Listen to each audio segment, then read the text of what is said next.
Continuamos con Enfoca la Salud, hablando de la salud de nuestros niños y adolescentes. Y para mí es muy grato incorporar al panel que sostenemos con el doctor Manuel Monroy a la doctora Katia Córdoba.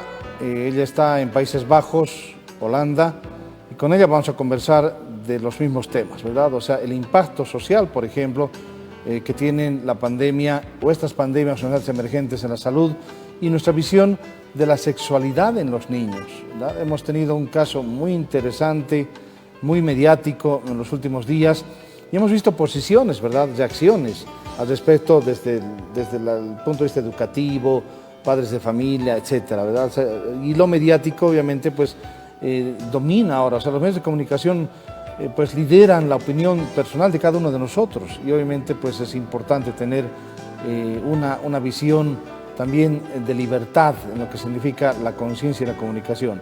Desde el punto de vista, pues darle las muy buenas tardes a la doctora Katia Córdoba, porque ya son seguramente las 2 de la tarde, si no me equivoco, en Holanda. Querida Katia, buenas tardes. Muy buenas tardes, buenos días para ti, Rolando. Un gusto estar en tu programa nuevamente. Gracias.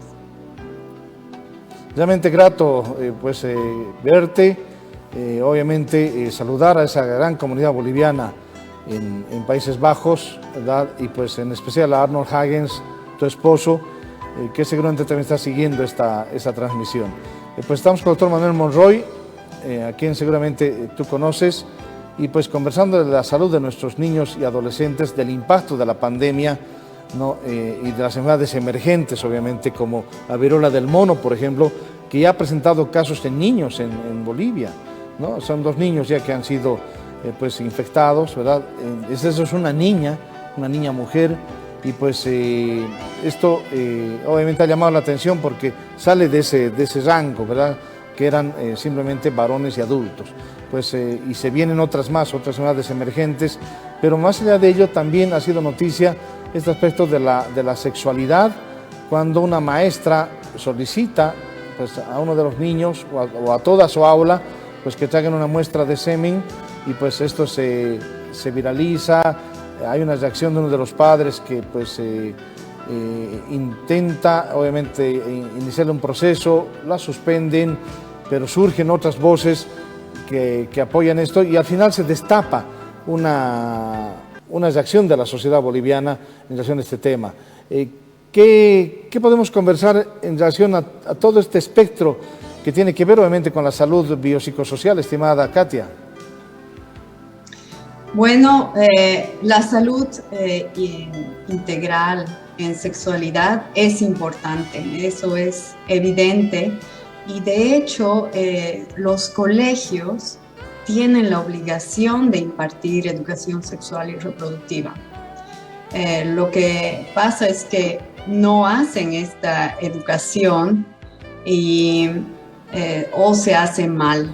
Por ejemplo, los colegios inventan el contenido o también dejan que las ONGs hagan el contenido, pero las ONGs no tienen un contenido estándar controlado por el ente rector, que sería el CEDES o el Ministerio de Educación y Salud.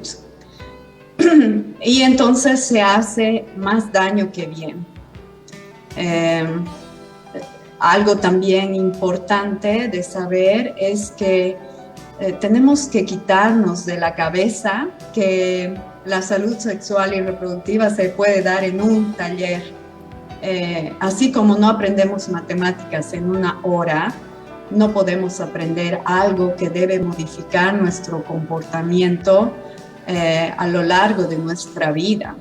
Entonces, se deben hacer muchos talleres y hay evidencia científica que dice que por lo menos 15 aproximaciones al tema hacen que nuestro comportamiento comience a cambiar. Entonces, un taller no es suficiente.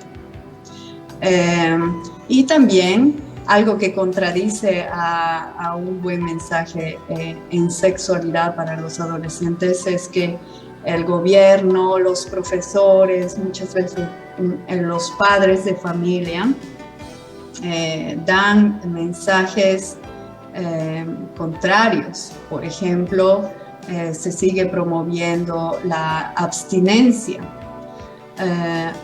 Cuando los adolescentes ya tienen una vida sexual activa o ellos ya han decidido postergar su inicio sexual.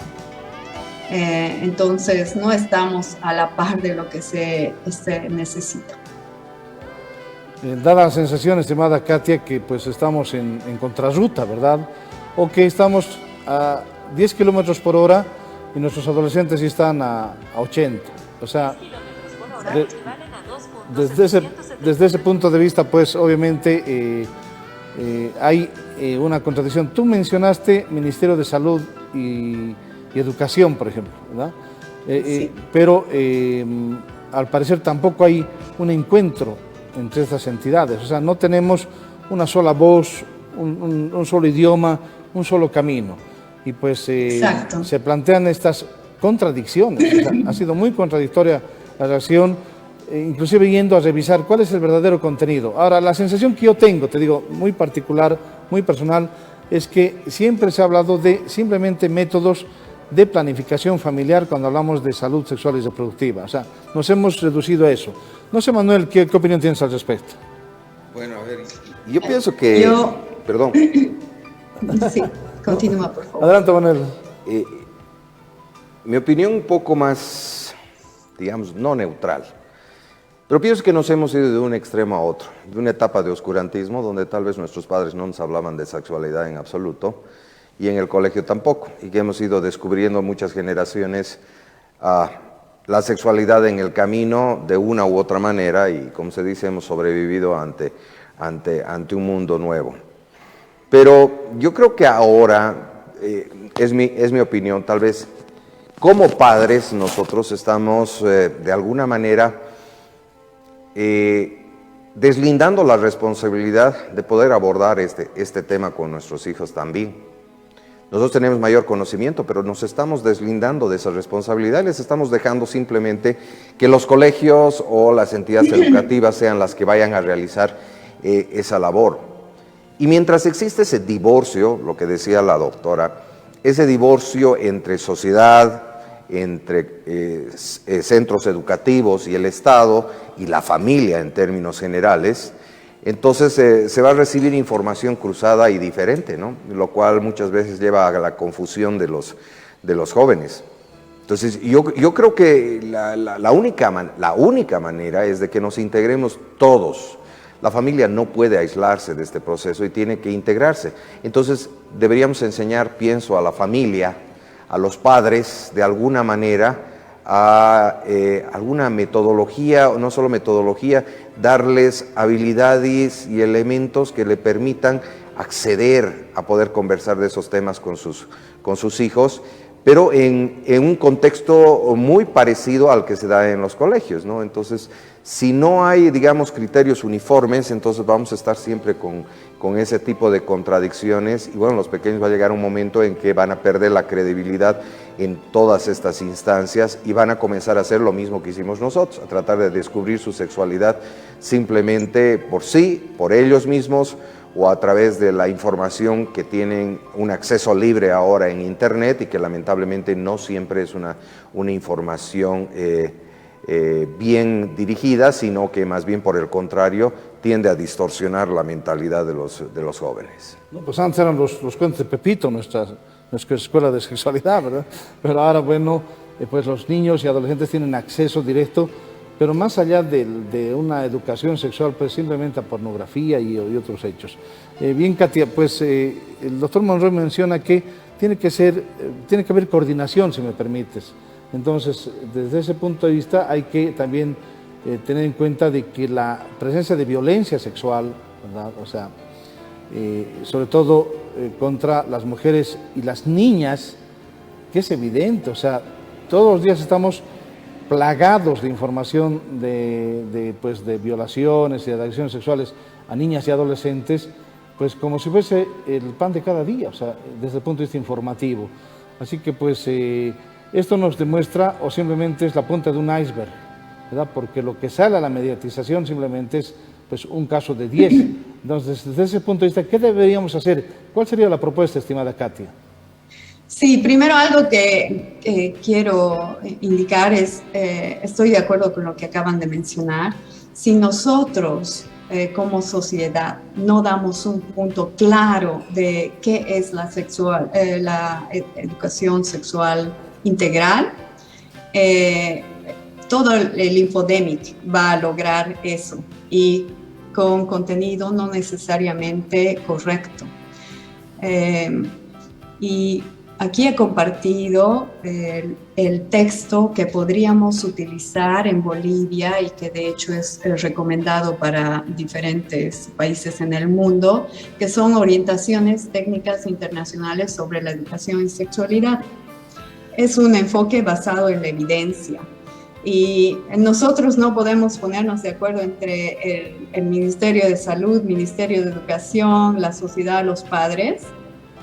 Y como pueden ver, este documento ha sido realizado no por una persona ni por una institución, sino por 6 instituciones con miras a alcanzar los objetivos de desarrollo, Objetivo de Desarrollo Sostenible, Educación 2030, ¿no? Tiene un contenido que es claro, que aborda diferentes temas, y algo interesante es que también nos da pautas de cómo podemos medir la eficacia de la implementación de este programa. En Bolivia no estamos acostumbrados a medir lo que hacemos. Tenemos muy pocas estadísticas y, por ejemplo, así como en matemáticas, podemos medir el conocimiento que hemos adquirido con un examen. En educación sexual también tenemos que tener algunos parámetros que nos indiquen si estamos yendo bien, porque a pesar de que muchos papás tienen miedo o no, si les hablamos de sexualidad les vamos a incitar, no es verdad. La educación es un derecho y más bien nos da las pautas y las habilidades para poder decidir si queremos iniciar o postergar. Y si deseamos iniciar, en un ambiente de protección, entonces utilizando anticonceptivos. Y si deseamos postergar, hacerlo con la certeza de que nuestra decisión cuenta. Y también nos ayuda a determinar qué es bueno y qué es malo y qué es un riesgo. Muchas veces los adolescentes o nos enteramos, como tú dices, Rolando, de violaciones o agresiones o acoso sexual mucho después, y es porque los niños justamente que no están educados no saben denunciar. Y en nuestra sociedad el tabú es tan grande que las familias arreglan las violaciones con el matrimonio. Entonces, si la persona que ha realizado una violación está dispuesto a casarse porque hay un bebé en camino, se acepta. Y en Bolivia es uno de los países que tiene más índices de matrimonio infantil. Entonces, es grave no dar educación. Pero, por supuesto, se necesita dar una educación con alto nivel, así como preparamos a los profesores para dictar matemáticas, también debemos preparar a las personas, a las ONGs, controlar el contenido, etcétera, como entes rectores, para que se dé una educación de calidad y medirla también. No es medir cuántos condones hemos entregado, sino es medir, hemos logrado que el pensamiento en igualdad de género es igual. Hemos logrado que las personas saben decir sí o no muy claramente, pedir también sí o no si quieren tener relaciones sexuales. Muchas personas no saben, porque ni quieren hablar del tema entre los adolescentes. Sí, te dejo hablar. No, está bien. Pues el Congreso de España, por ejemplo, hace un par de días ha dado el visto bueno definitivo a la ley del solo sí es sí, ¿verdad? Que tuvo obviamente un antecedente de una violación grupal en las fiestas de San Fermín hace unos 6 años aproximadamente, ¿verdad? Pero esto nos demuestra que en países de primer mundo pues sigue siendo un problema también, el verificar o el poner en recuadro o en contexto o la etiqueta correcta a lo que realmente es abuso sexual o es violación u otro tipo de circunstancia. Desde ese punto de vista, pues ahora, mediante esta ley, ¿verdad?, que ha sido aprobada en España del CSI, pues el consentimiento es la palabra clave para cualquier tipo de interrelación sexual. Nuestros niños y adolescentes pues crecen en un mundo en el que están muy vulnerables, sobre todo en Bolivia, y esto hay que sumar los aspectos que hacen no solamente a la educación sexual, sino también a la pobreza, por ejemplo, ¿verdad?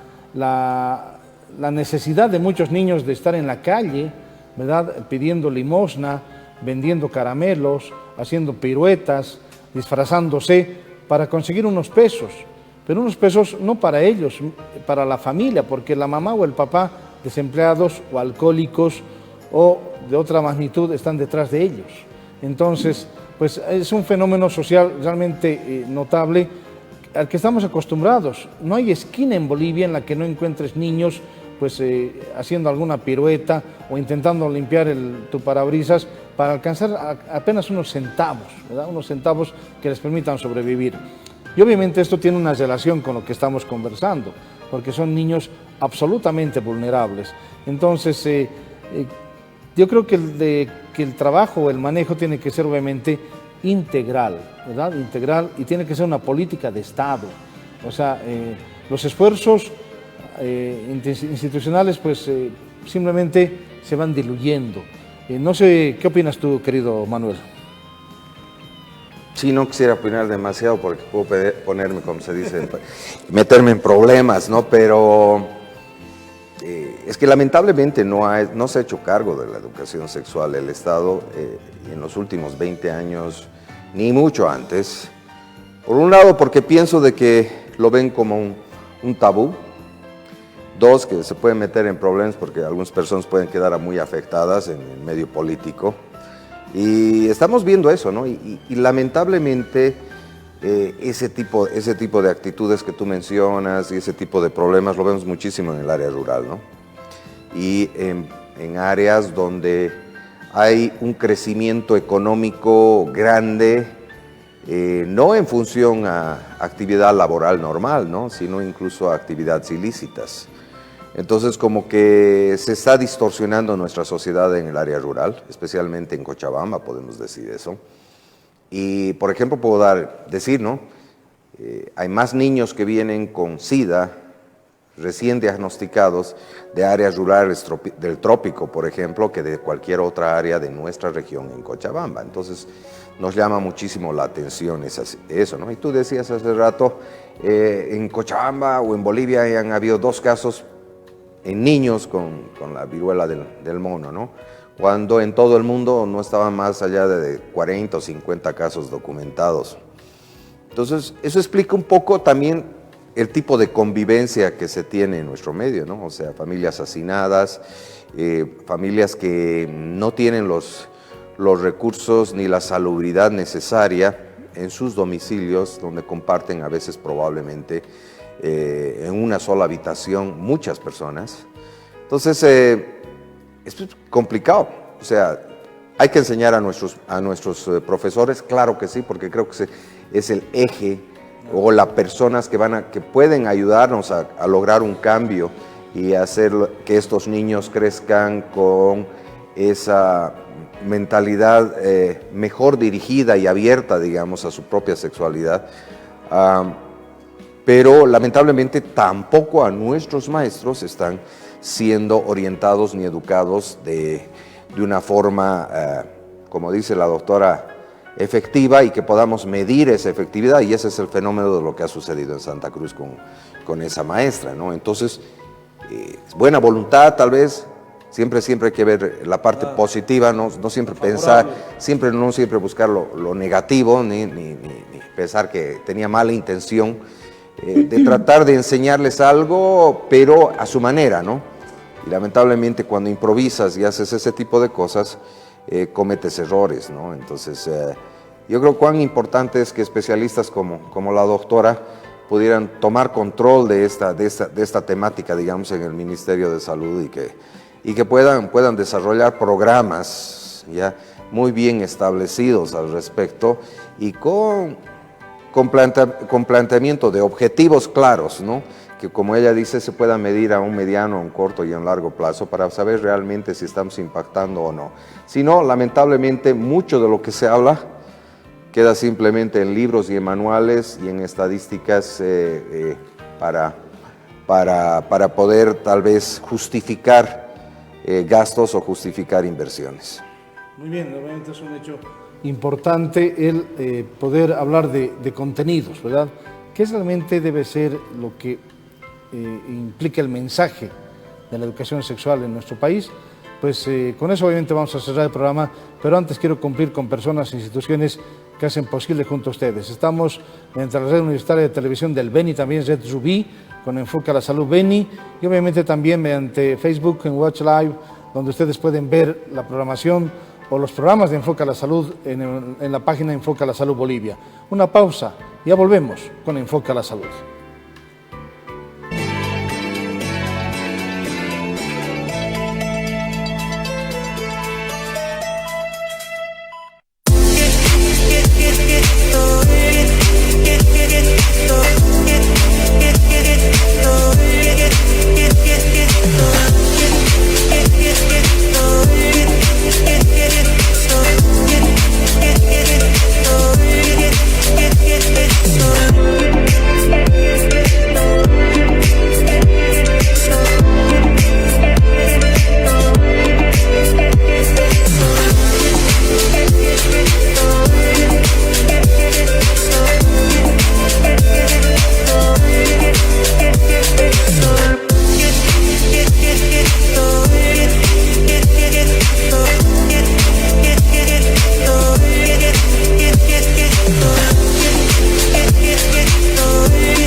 Ciudad de Cochabamba, en la calle Federico Blanco, número 929, casi Avenida Oquendo, se encuentra un lugar exclusivo de medicina estética, antienvejecimiento con tratamientos faciales y corporales.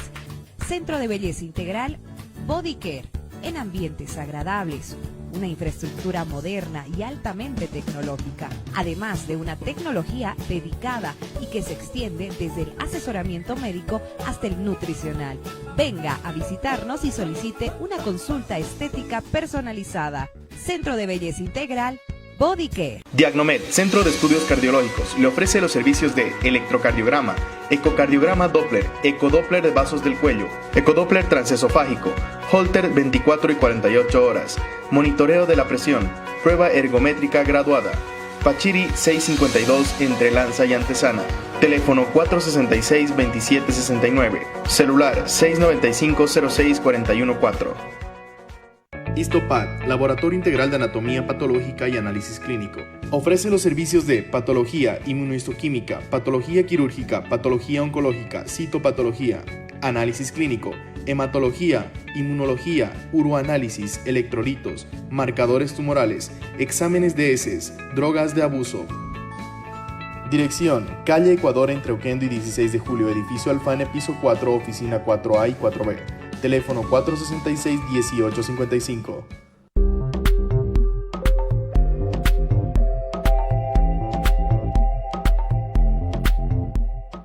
El Instituto de Neurocirugía Bolivia, INEB, los espera en ambientes amplios y cómodos, de lunes a viernes, en horarios de oficina, respetando todos los protocolos de bioseguridad. Reserve su consulta al 4020-76, 653-111-76. Emergencias 7030-7621.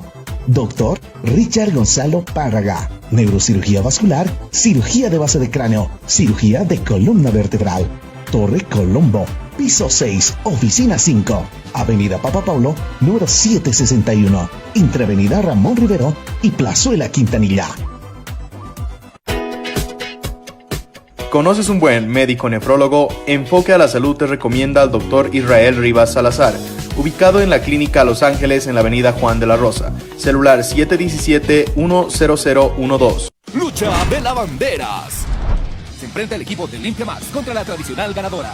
Primer round. ¿Cuánta espuma hace Limpia Max? Sí, se nota la superioridad. Segundo round. Es increíble cómo lava sin esfuerzo. La verdad es que nadie lo esperaba. Es muy superior. Tercer round. María con Limpia Max es invencible. Y se siente que su fragancia es muy deliciosa. Creo que tenemos una nueva ganadora. Sí, no pueden hacer nada contra el rendimiento de Limpia Max. Tenemos una nueva campeona. Con este detergente es invencible.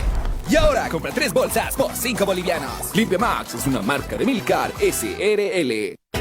¿Conoces un buen cirujano, urólogo o oncourólogo? Enfoque a la Salud te recomienda al Dr. Juan Carlos Peralta, ubicado en la Clínica Los Ángeles, en la Juan de la Rosa, esquina Julio Méndez, con teléfono 440-2370 o al 764-43-144. Casa de Reposo La Colonia. Damos vida a sus años de vida. Este principio nos ha motivado a construir una infraestructura libre de barreras arquitectónicas para que puedan estar los adultos mayores desde el punto de vista cómodo en una residencia que tiene características particulares: el cuidado médico, el cuidado de enfermería, psicoterapia, musicoterapia, terapia ocupacional, al mismo tiempo nutricional y lo fundamental, la mantención de la actividad física y motora del adulto mayor con la actividad de fisioterapia en 2 sesiones. Creamos un ambiente familiar inspirado en el buen trato al adulto mayor. Y en esto integramos varias acciones que indudablemente toda esta actividad hace de que el adulto mayor se sienta feliz, contento y además distraído todo el tiempo que está. Lo fundamental y por qué ha sido creada la colonia es dar un espacio de alegría y vitalidad al adulto mayor.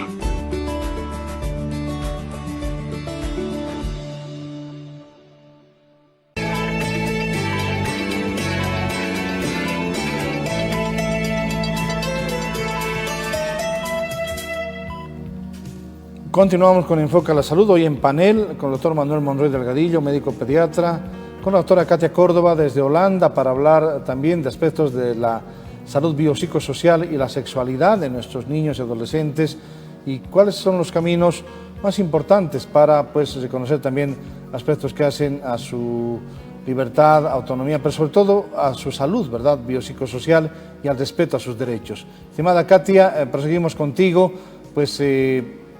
hay propuestas, obviamente, y las propuestas son importantes. Tú decías, el mensaje tiene que ser constante, perseverante, repetitivo y tener contenidos claros. Creo que es una de las soluciones, pero estas tenían que partir desde esferas de poder, de decisión, que obviamente las posee el Estado. ¿Qué opinas tú? Efectivamente, y el mensaje tiene que ser claro. Si el gobierno ha establecido a través del Ministerio de Educación que es necesario impartir la educación sexual, entonces se debe capacitar a los maestros, porque ellos son los primeros en sentir vergüenza y esta vergüenza se traduce en el contenido que dan. Si es que lo dan obligatoriamente, nosotros hemos visto que hay en los colegios que se da, muchas veces se muestra un video del aborto y ya, cumplido la educación sexual. Y el mensaje por detrás es, si no quiere llegar al aborto, no tienen que tener relaciones sexuales, pero eso no ocurre. Y para muchos papás que sienten miedo de que sus hijos estén expuestos a una educación sexual, yo creo que también se tiene que tranquilizarles a los papás que se va a utilizar un mismo contenido en todo el territorio boliviano y el contenido no va a ser inventado por una ONG o por un profesor entusiasta, sino que va a ser implementado el contenido de, por ejemplo, instituciones como la OMS, UNICEF, UNPACAM, verdaderamente pensado en un contenido adecuado y basado en lo que sí funciona para los adolescentes. Y yo creo que también así los papás van a estar más tranquilos de que no se está enseñando pornografía o se está manipulando los mensajes de forma incorrecta. Y los profesores que sean capacitados en esto también tienen que dar, porque es importante, nuevamente, así como en las matemáticas, es importante tener fidelidad al contenido, no inventarse las posiciones personales. Aquí no cuentan, así como para el médico no importa qué es lo que pensamos en relación a alguna enfermedad. Nosotros tenemos la obligación de acercarnos al paciente de la mejor manera posible que nuestro conocimiento puede dar ¿no? al paciente. Entonces, de la misma manera, educación sexual y reproductiva se tiene que ser muy fiel al contenido que ya ha sido comprobado. Obviamente hay valores, ¿verdad? Hay valores como el respeto al mismo cuerpo de los niños y niñas, la igualdad, ¿verdad? El afecto, el derecho a tener sentimientos, el derecho a tener identidad también. Y desde ese punto de vista, pues también habrá que promover estos a partir de una educación real y, como tú dices, uniforme, o sea, que tenga un camino, ¿verdad? Una guía, ¿no? En ese sentido. Y creo que en muchos países pues lo han reconocido así, porque pues es un derecho de los niños, las niñas y adolescentes, la libertad, la privacidad, ¿verdad? La equidad, la convivencia en igualdad, ¿verdad? En lo que significa pues compartir entre niños y niñas. Creo que el país ha dado algunos pasos. Por ejemplo, ahora ya no existen en el sistema público por lo menos, y mucho menos en el privado, pues colegios exclusivamente de varones o de mujeres, donde muchos de nosotros nos formamos pues en una formación absolutamente pues cerrada, ¿verdad? Que tenía muchas complicaciones. O sea, los que nos formábamos en colegios exclusivamente de varones no sabíamos tratar, si me permiten, o convivir o compartir con niñas, por ejemplo, o con adolescentes. Entonces, pues esto está cambiando paulatinamente, pero creo que todos estos esfuerzos tienen que ir hacia también una educación que promueva el bienestar, ¿verdad? Pues la tranquilidad, la seguridad, y no el mundo de conflicto en el cual estamos pues todos inmersos. Bien, Katia, quiero agradecer tu deferencia, nos quedan pocos minutos y pues escuchar tus últimas propuestas. Lo que ha ocurrido en Bolivia creo que no es solo en Bolivia. Los profesores entusiastas que se conectan con sus estudiantes adolescentes y sus necesidades de saber un poco más a esa edad, realmente yo concuerdo con Manuel, hay que valorar, pero también hay que capacitarles. Y ahí yo pienso que en esta situación en particular no es la maestra, sino es el Ministerio de Educación que ha fallado. Nosotros tenemos que dar las herramientas para que se pueda dar una educación de calidad. Y no solo en los colegios urbanos, como ahora ocurre, también en los rurales. Hay una gran diferencia entre no saber y saber. Rápidamente, es 4 veces más las posibilidades de quedar embarazada en una niña que no tiene educación secundaria. Y es 3 veces más las posibilidades de quedar embarazada solo por vivir en el área rural. Entonces, con ese pensamiento me despido y agradezco otra vez la oportunidad. No, y lo último, querida Katia, el doctor Monroy mencionaba la importancia de la actuación de los padres, por ejemplo, en esta coordinación. Pero, ¿qué opinas tú de los equipos de salud? Muchas veces el médico no solamente es el que asiste o el que promociona la salud, es también una especie de consejero familiar. Es el caso de los médicos de familia, por ejemplo, a quienes acuden los padres en busca de orientación. Yo creo que también el equipo de salud tiene que comprometerse con contenidos adecuados en educación sexual. Por supuesto, y ellos también se tienen que capacitar a partir de esta guía, ¿no? Que está disponible y gratuita en el Internet, y que sería bueno difundirla en el resto del país. Muy bien, Katia, pues un abrazo muy cordial a Arnold Hagens, a la comunidad boliviana. Ahí lo tenemos también a Alfonso García, y pues que tengan una bella tarde, obviamente en Países Bajos, en Holanda. y desearte siempre a ti lo mejor y pues aquí en Cochabamba también te esperamos para poder compartir y conversar. Muchísimas gracias y un gran saludo a ustedes en Cochabamba. Muy gentil, gracias Katia. Yo, Manuel, creo que pues la salud biopsicosocial de nuestros niños y adolescentes pues tiene muchos bemoles, muchos factores, pero de manera general creo que hay que promover obviamente el bienestar biopsicosocial de nuestros niños y adolescentes. Sí, yo creo que de todo lo que hemos conversado y lo más valioso que nos menciona la doctora es debemos estandarizar el conocimiento. Es algo que fallamos en todo nivel, no solo en la actividad, en la educación sexual. No tenemos un conocimiento estandarizado que llegue a todos de la misma manera.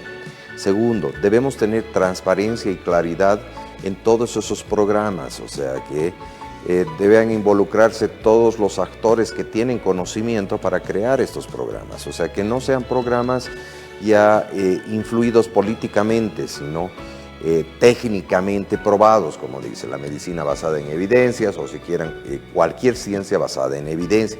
Lo que está probado debe incorporarse, no lo que se piensa, no lo que políticamente se cree que es lo mejor, ¿no? Y debo decir de que todos estos procesos son procesos naturales. Entonces, todo proceso natural debe fomentarse en ese sentido. Y eso es lo que pienso. O sea, los niños están, y a mí un término que me gusta, están descubriendo su sexualidad. O sea, el descubrimiento es individual, es personal. No tiene por qué ninguna institución, alguna persona ajena, ni los mismos padres ya influir directa o indirectamente en ese descubrimiento, sino lo que hacemos es orientación simplemente, ¿no? Entonces vemos aberraciones sociales que se están viviendo, ¿no? En el que pienso, pues digo, es personal, no puedo decir colectivo, muchas veces estamos confundiendo lo que es esta educación sexual y estamos influyendo en lo que se llama orientación de la sexualidad. Y que hoy en día es una polémica muy grande, creo que en algún otro momento se tendrá que debatir al respecto, ¿no? Sobre este gran abanico de situaciones que se están planteando y en el cual creo que los jóvenes están más confundidos aún. O sea, ya no hablamos de géneros, estamos hablando de lenguajes diferentes, que más allá de ser inclusivos, lo único que está creando, creo, es una torre de Babel. Una torre de Babel donde se hablan múltiples idiomas y que al final nadie se entiende. Entonces, y que está creando brechas ya entre comunidades, brechas generacionales, sobre un proceso que es sencillo. Así de simple. Yo pienso que la humanidad durante los últimos, no sé pues desde que ha aparecido, ha manejado de alguna manera, de acuerdo al momento, dónde y cómo, la sexualidad. Que no podemos hablar de la sexualidad de hace 2 siglos atrás, imposible, porque los términos son diferentes. Entonces, yo pienso que el rol, estoy de acuerdo con la doctora de que el Estado debe hacerse cargo de informar en base a situaciones o a programas probados. Pero ojo, no podemos deslindar el rol de la familia. A muchos no les va a gustar tal vez lo que voy a decir, pero pienso que la familia en nuestro medio, en nuestros países subdesarrollados, sigue siendo el eje más importante de cohesión de las estructuras ya entre padres e hijos. Si nosotros fomentamos la disgregación de la familia, no van a existir programas, ni van a existir ningún tipo de soluciones gubernamentales que hagan que esta sociedad que está enferma mejore. Más bien, pienso que eso va a crear mayor disgregación social y a un futuro inmediato vamos a tener problemas muy serios ya en entendimiento entre los ciudadanos en nuestro país. Muy bien, Manuel, gracias. Realmente pues es importante tener esa conceptualización de la importancia de la familia. Y a ustedes, amigos, pues desearles hoy más que nunca un fin de semana saludable. Tengan ustedes muy buenos días. Gracias.